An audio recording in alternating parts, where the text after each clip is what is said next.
faith is believing things that are not there for now, but you are 100% knowing that they are going to be there. Amen. Amen. Glory to God. Amen.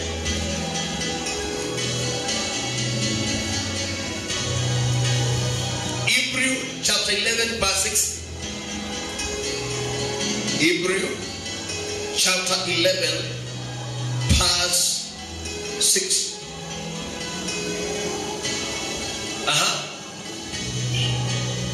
But without the faith, it is impossible to please him. For he who comes to God must believe that he is a rewarder of those diligently seeking. But without the faith, it is. What does the Bible say? Without the faith, it is not possible. It is not possible. Let me ask you a very simple question. How do you know that you are saved? How do you know that you are saved? You tell people that I'm saved, I'm born again. How do you know that you are saved? Number two, I know you don't believe there is a God. How do you know there is God in heaven? How do you know that you will see tomorrow? Hello? How do you know that what you are praying for will happen? It is because of the faith. We are where we are today is because of faith. If we did not practice faith, we could not be where we are today.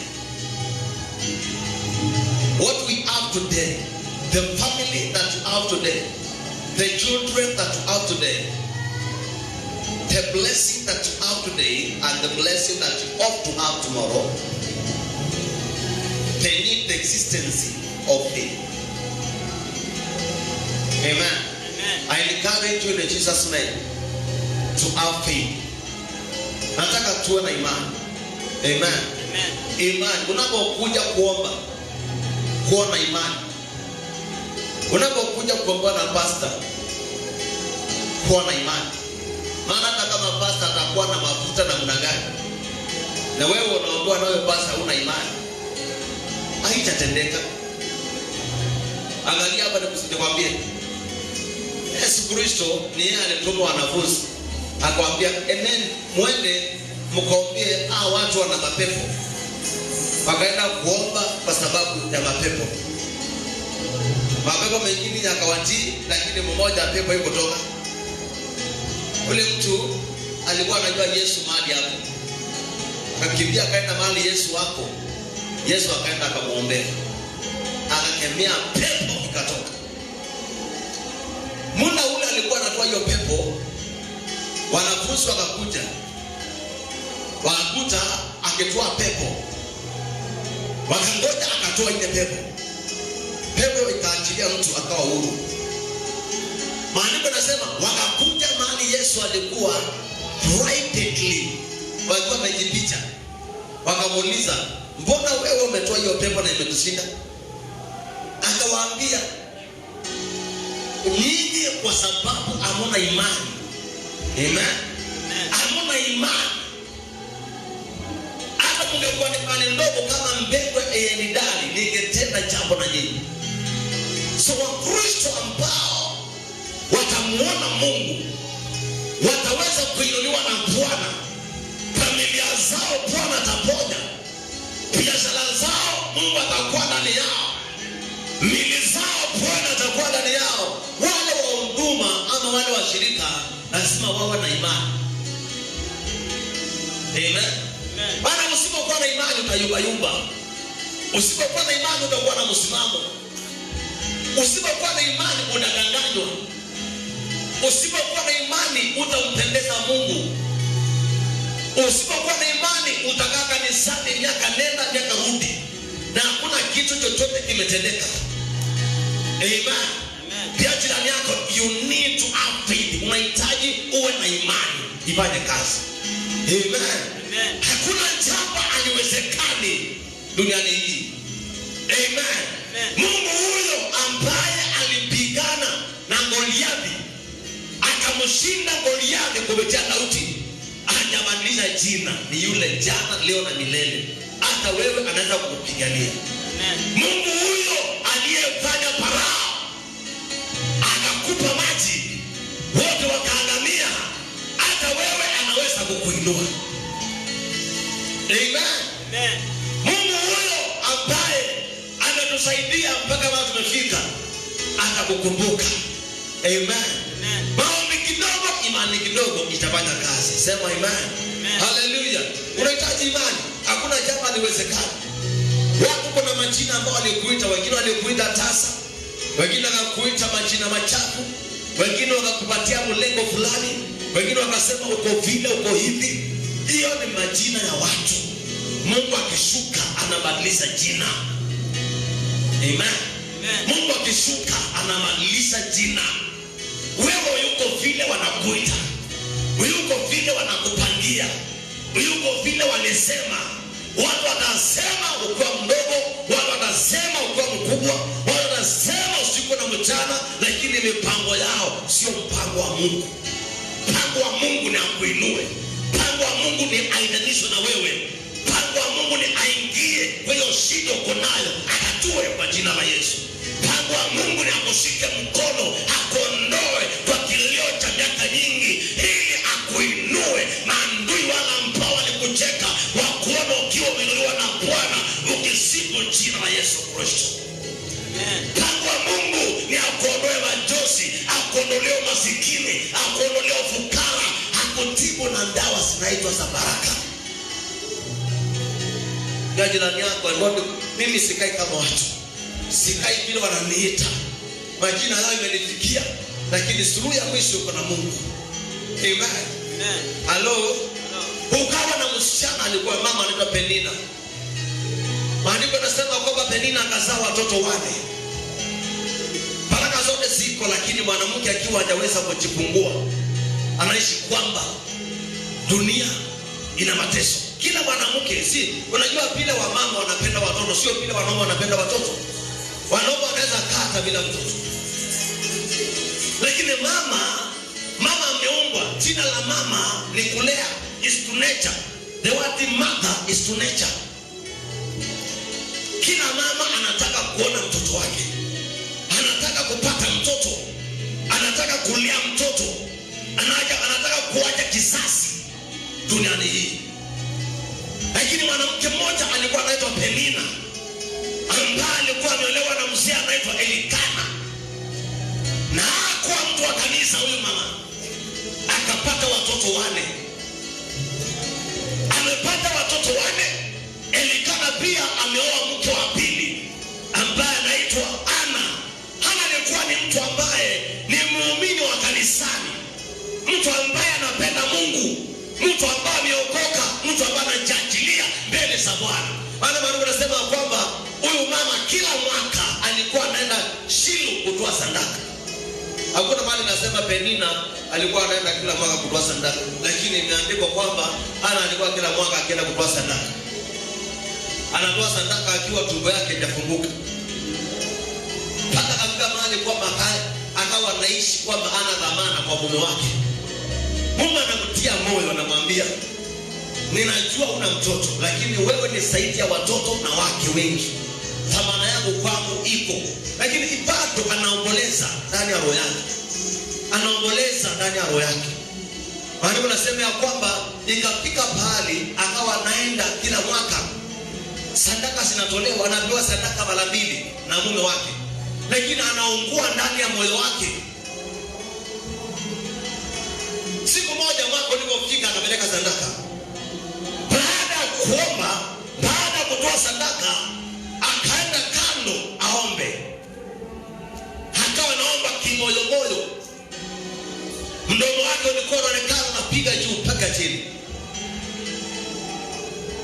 Naambiwa Mungu, kuhani anaitwa Heli akamtazama akiwa pale, akaona kwamba huyu mama maombi yake anaomba si ya kawaida. Alipokaribia, kuhani Heli akamwambia, mama, naona umezidiwa na kilio, naona unaungua moyo,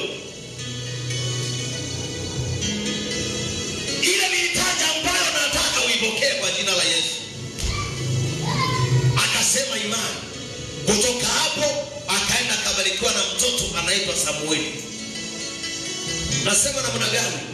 Ya kwamba maombi yenye imani inatimia, hata kama ni mwaka mgani, hata kama ni siku gani.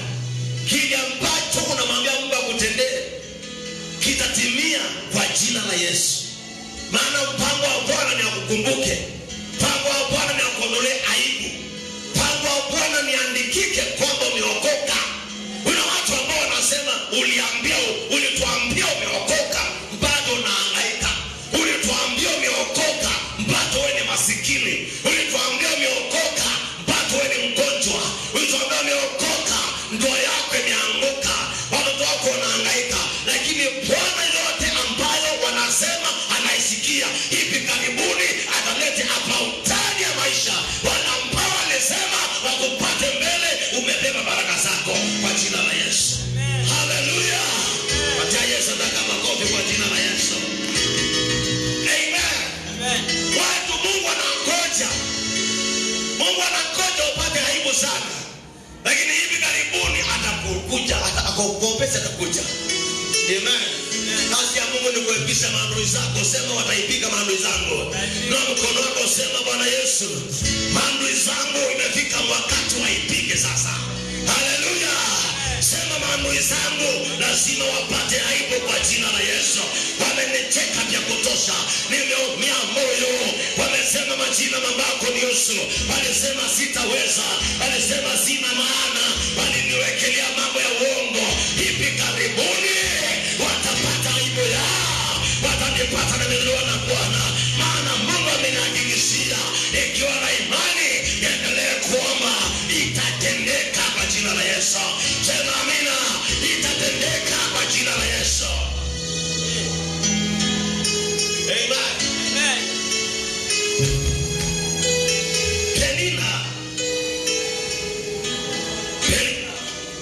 Penina wakati alipata watoto 4, alianza kuchekelea Hana. Lakini naye Mungu wakati alifungua tumbo ya Hana, alibariki Hana na watoto 7.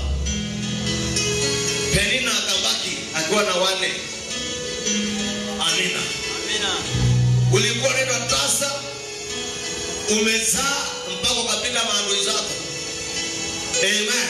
Amen. Haleluya. Na kuombea Mungu upate speed ya kubateki maadui zako. Pata speed ya kubateki maadui zako. Aina mkono sema speed ya kubateki maadui zangu. Kubateki maadui zangu. Haijalishi wanapanda biashara inaleta pesa ngapi. Haijalishi waliolewa lini. Haijalishi wanazaa lini.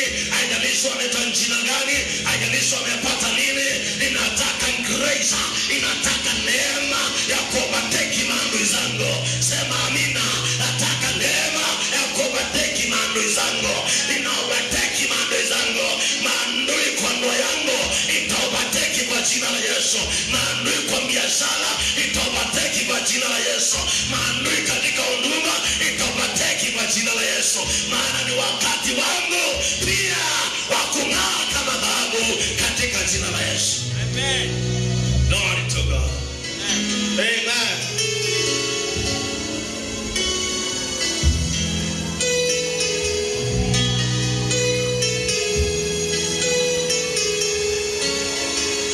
James chapter 1 verse 6.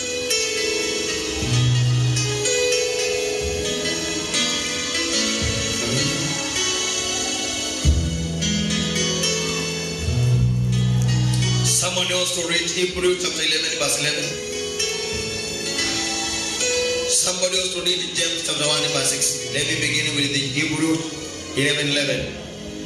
By faith Sarah, as she also received strength to conceive seed, she bore a child when she was fast at the hink, because she adjourned in faithful who had promised.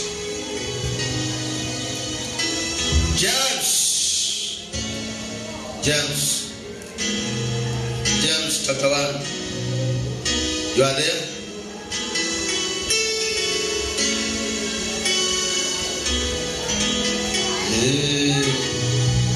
James chapter 1 verse 6.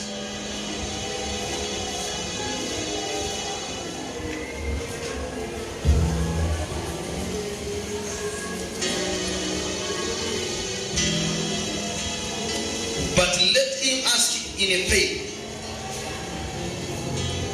with the non-doubting. For he who doubts is like a wave of the sea driven and tossed by the wind. Na waache aulize kwa imani bila shaka. Maana aliye na shaka ni kama mafumbi ya bahari afutao pande hii kwa ile pande hii. Amen. Hallelujah.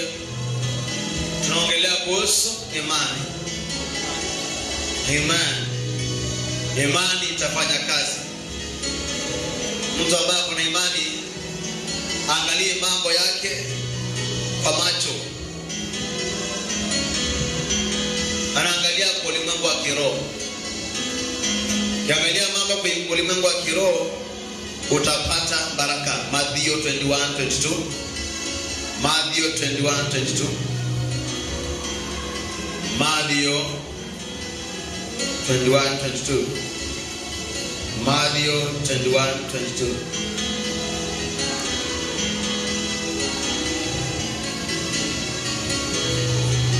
And whatever things you ask in prayer, 22.